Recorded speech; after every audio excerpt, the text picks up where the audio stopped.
I'm not sure that when we began this series of messages focused on the story of Ruth several weeks ago that we realized it was going to be such a rich experience and that it's such a rich story. We've heard some really interesting things from the writers in our congregation reflecting on how they're reading this text. And Beth is pulling out some really interesting hymns that I've never even heard of before that deal with the journey of faith.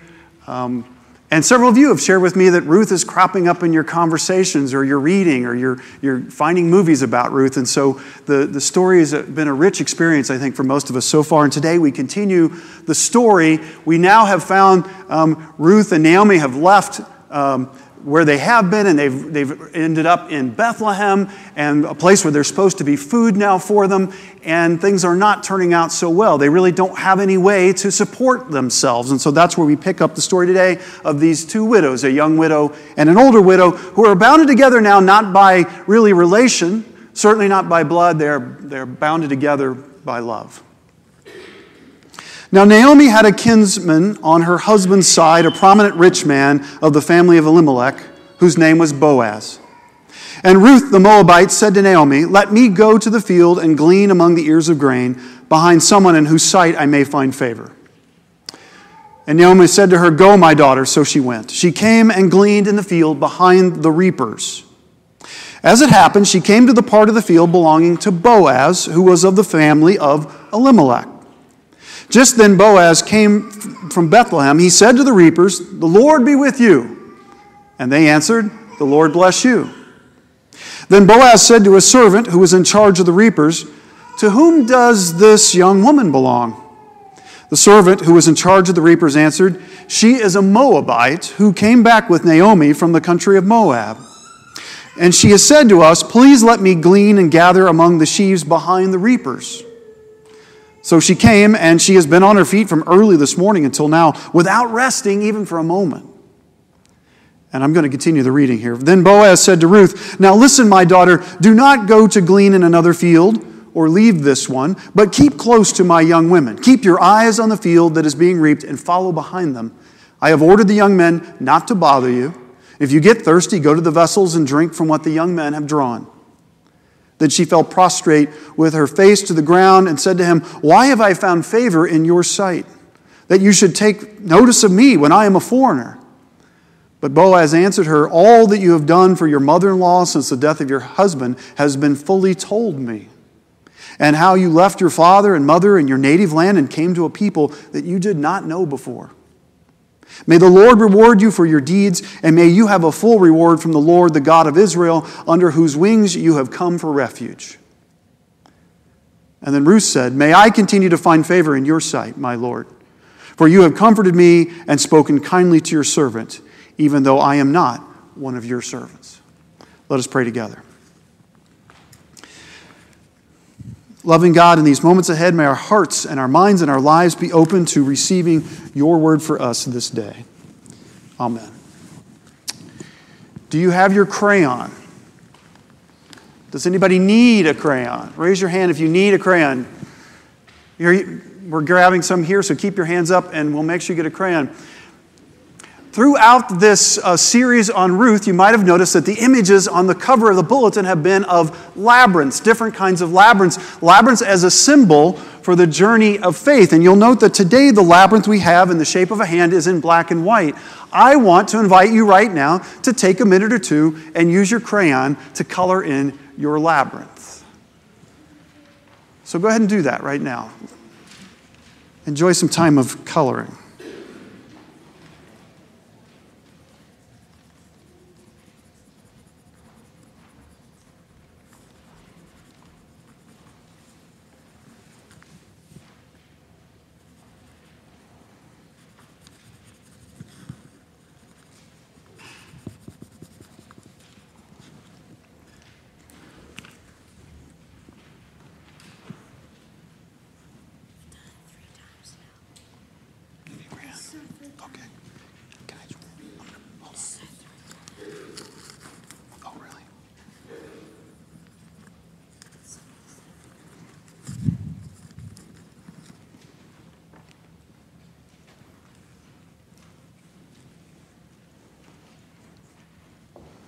All right, keep coloring, but let me just ask you a question. How many of you have colored outside the lines on your color yet, in your picture yet?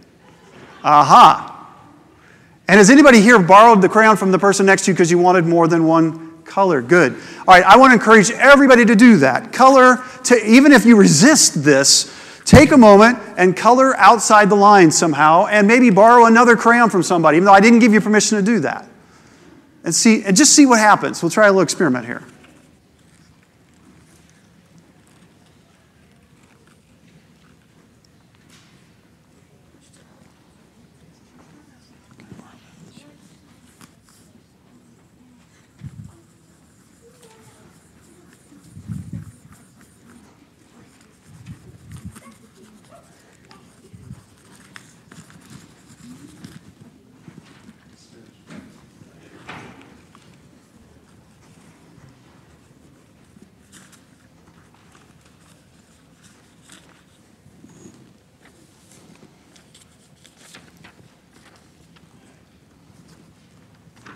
So how'd you do? Were you able to do it? Were you able to color outside the lines a little bit? Yeah. You know, many of us were taught in school not to do that, right? Many of us were not lucky enough to have excellent art teachers like some of the people in this congregation. And we were encouraged to stay within the lines. And it was probably a way to teach us how to follow directions and rules and stay within the boundaries, things you have to learn as you're growing up. So what was it like to color outside the lines? Did the roof of the church cave in? Did you get shocked by a bolt of lightning? Did you get scolded by somebody next to you? Or do you maybe have a slightly more interesting picture now than the one you might have had before? I want to talk a little bit today about this image of coloring outside the lines, this message that many of us were given early in life. And what would it mean for us to talk about coloring outside the lines of faith? Many of us were really good growing up at coloring inside the lines, but I suspect that many of you discovered what I did, which is that real life, deep, meaningful life, often happens only when we're willing to color outside the lines, to go outside the boundaries that others have placed upon us. And that might also be true for your faith life. I know that many of you grew up in faith traditions where you were handed a very set-in-stone group of beliefs, things you were supposed to believe about the Christian faith that you were not allowed to waver from. Some of you grew up in traditions where you were told it was not okay to ask questions about the life of faith or about Scripture or about God or Jesus, or that doubt was something that you should avoid. But even those of us who grew up in maybe more mainline or liberal churches, there were limits for us too, weren't there? There was a point where your question went a little too far, or your belief that you were trying out went a little too far, and you weren't supposed to talk about that anymore. We were coloring outside the lines, and we were told not to do it. You know, this really is the history of the church. If you go all the way back to the early movement of the church, the Christ followers, it was a Spirit-led movement at first. The Spirit moved and people followed Jesus the way they felt the Spirit was inviting them to do so. And that meant that anybody could be a leader within the church. It's whoever felt moved by the Spirit to be a leader. And people were experiencing all forms of what we call now Christianity. It didn't look the same over here as it did over here. And this group was trying out following Christ this way, and this group over here was doing something else. And somewhere along the line in the history of the church, some people said, that's got to stop. We can't have the Spirit just moving everybody however they feel like. At some point, we've got to sort of get this thing around some parameters, some boundaries, and so we developed what we call orthodoxy, right? We said there have to be some guidelines. You can't just believe whatever you want and be a follower of Jesus. You can't just worship any way you want and be a follower of Jesus. Some of us have to set down boundaries and guidelines, and so they developed the orthodoxy, which the root of that word is the word straight. So in a sense, they were creating straight lines for all of us to follow. I know some of you here are not very good at following straight lines. But that's what orthodoxy is. And if you didn't stay within those straight lines within the church, if your beliefs were out here or your way of worshiping was out here, you were considered a heretic. And we forgot somewhere along the way. We forgot that Jesus himself, by the religious leaders of his day, was often considered to be, in a sense, a heretic. That Jesus himself was remembered for over and over again coloring outside the lines of his faith, or at least of what people thought the faith was supposed to be. That Jesus was always coloring outside the bounds of what others had said were the limits of God's grace and God's love. He was always coloring outside the bounds, the limits of what others said were the people who God loved or did not love. And I don't think Jesus just came up with all that on his own. He was inspired by his faith tradition. As a Jewish person, he was inspired by what he found in the scriptures and in his tradition and the stories that he heard about who and how and what and why God was. And I have to imagine that one of the stories that inspired him to color outside the lines of faith was the story of Ruth. Because we're going to discover in this piece of the narrative we have today from chapter 2, she definitely colors outside the line. She pushes the boundary of what that community that she's in Bethlehem considers to be the limits of God's justice. And in doing so, she inspires others to do the same thing.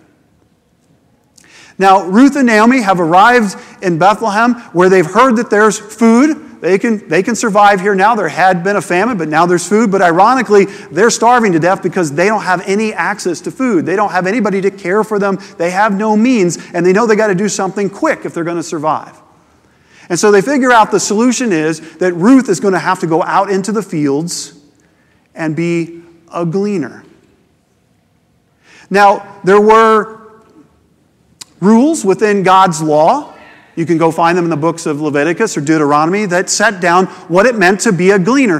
The practice of gleaning was set down so that the most vulnerable people in that culture, the widows, the orphans, the foreigner, the outsider, could find some amount of food to eat. They weren't left completely out in the cold.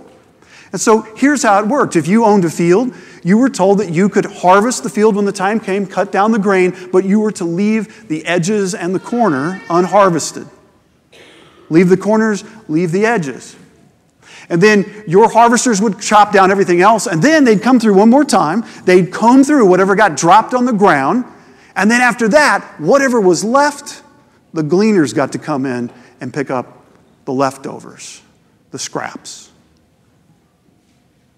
Now, this might sound really generous and kind that the society did that, but the truth is, it was a very difficult task being a gleaner, and it was in many cases very dangerous, particularly if you were a woman. It would not be uncommon for a woman out in the fields to be molested by the men who were working out in the fields, and if they didn't run into problems with the men working in the field, they probably ran into problems with the other people who were gleaning, who saw them as competition for what little scraps they could find on the ground. And even if nobody bothered them and they worked all day long, they likely only walked out with enough grain to feed themselves for that day. And so the next day they're right back at it. They were following the letter of the law that said you should leave the scraps for these unfortunate folks who can't provide for themselves. And even if they were scraps, maybe that's better than nothing, right? We might think in our own culture, the way many people living in cities like ours, we sort of turn a blind eye and allow people who are living on the streets to go digging through dumpsters behind restaurants and stores to try to find something to eat. We allow them to do that, even though maybe they shouldn't, or maybe it's illegal. There are those cities in the United States where it's illegal to do even that. You'll get arrested if you're caught doing it. You'd even be arrested if you were out on the street and had half a sandwich left over, your scraps, and you tried to give it to a person who's homeless and on the streets. If you're caught doing that, you could get ticketed for doing that. But in Ruth's culture, it's provided for. The scraps are there if you're willing to come and get them. But here's the thing about Ruth is she's not willing to settle for scraps. In a tremendous act of courage and bravery, Ruth, the outsider, the Moabite, is going to dare to come into this gleaning system and say, I want more justice than you're offering to me because I have a person at home that I love dearly who is counting on me to feed her. And I have promised my heart to her to care for her. I'm not going to live off scraps, and neither is she. And so what Ruth does, she dares in this story, this woman, this Moabite, this outsider, comes and says, I don't want to glean the way you're telling everybody else to glean. What I want to do is, as the harvesters are coming through to comb through that second time, I want to go with them, and I want to be able to pick up what they're picking up. Who does she think she is making such a request? And will the person who owns the field allow her to do it? Well, it just so happens by pure coincidence that the fellow who owns this field is a guy named Boaz. And the story tells us, just by complete coincidence, he happens to be a relative of Naomi. And also, just by sheer total coincidence, the story tells us, he happens to be visiting the field that day when Ruth shows up for her first time to glean. And he notices her because he's not seen her there before, and he inquires about her. And when they tell her about this request she has made, what is his reaction? Well, it turns out that Boaz has heard of her. He has heard of her great kindness towards his kinswoman, Naomi. He is moved by the hesed. Remember we talked about this word, her sacrificial, loyal love to Naomi. He's moved by this and by her request for more justice than the law says she should get, and he grants her request. As a matter of fact, he gives her special access to the field. He gives her special protection. He tells the men, the harvesters, to leave her alone. Let her do what she's come there to do. In fact, he even says, you can do what you've asked. You can go and glean through with the harvesters as they go so you can collect extra. And he even then, inspired himself by Ruth's act of hesed and following along with it, expanding his own understanding of God's justice, he tells the workers of the field, you guys, when you go through, leave some extra behind so that she can gather more than she even expects she's going to get. So even they are challenged, because of Ruth's initial act, to open their hearts further to an understanding of what God's justice might mean for the vulnerable within their society. And as a result, Ruth reaps an abundant harvest. She goes home with more grain than she could possibly expect. We're told it's so much that it's probably like half a month's worth of wages if she sold it. That's how much she goes home with to feed Naomi. All because she's willing, she's brave enough to press against, to challenge how they're following the letter of the law and encouraging them then instead to see the spirit of the law. That God doesn't call for us simply to give the vulnerable amongst us the scraps, but that what God desires for them as well as for us is abundance. Now, there's a lot to chew on in this story, just this part of the story today. There's enough here in here to keep you thinking through the rest of the week. There's something in here about how if we are brave enough, like Ruth, to go out and glean in God's fields in this world, that we too will reap an abundant harvest if we're willing to expect more from God than maybe we've been told to expect. I also think there's something in the story that's telling me that it's all right to ask for more grace, more love, more justice in our lives than we think we deserve or that other people have told us to expect or that we deserve. I also hear within this text a challenge to us to be willing not just to ask for, but to offer a greater abundance of justice and grace and love to others than perhaps we've been told that they deserve or that others think practical or reasonable. All if we're willing to color outside the lines of faith and seek abundance in the fields of God's justice. Now, I want to tell you that I know that this congregation, this church, has had a long history of coloring outside the lines of faith. Even if you go back 100 years in the history of this church, you'll find that in this community, it was what some of us might call a progressive voice. It was a church that was always looking at new experiences of worship, new ways to think about God, new ways to talk about God. That's been part of our history. The mere fact that we have a rainbow-colored chalice out on our front lawn and that I'm standing here this morning as your pastor is a sign that we color outside the lines of faith at this church. The fact that we open up our building as wide as we can to as many groups in this community, like the Girl Scouts, who share our sense of mission for the world, the fact that we do that and we don't stop to say, but what if they leave a mess in the building, is a sign that we are willing to take that challenge to color outside the lines of faith. The fact that we go out of our way to teach our children here that Christianity is not primarily about fear and judgment, but it is about God's justice and abundant grace and love means that we are willing to color outside the lines of faith. But I want to say this to those of us who hear that challenge, that coloring outside the lines of faith necessarily means we have to realize that those lines are moving all the time. They're always moving out to be more broad than we imagine them to be, more extensive than we imagine them to be. And to be a community of faith that wants to color outside those lines, to always be seeking a deeper experience of God, we have to be willing to move with those lines, to move out just like Ruth did, to be ready to work hard out in the field to seek that justice for ourselves and for others. You know, orthodoxy tells us often that the way to think about the lines that are between us and God is that it's like this, right? It's vertical. God's there, and we're down here, and those lines are immovable. That's how it works, right? But what if? What if the line is actually this way? Horizontal. What if God is actually on the horizon, out beyond those fields of grain that we're challenged to glean in?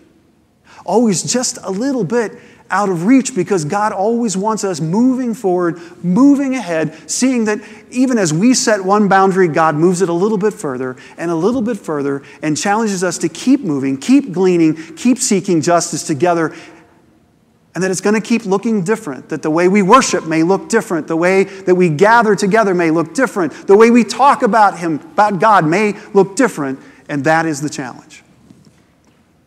Keep gleaning, keep moving, keep coloring outside the lines.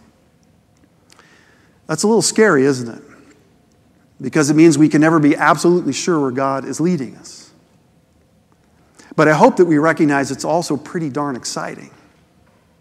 Because it means if we're willing to do that, to change and grow and move with God and God's Spirit, we can together glean an amazingly abundant harvest for ourselves and for the world. Let's pray together.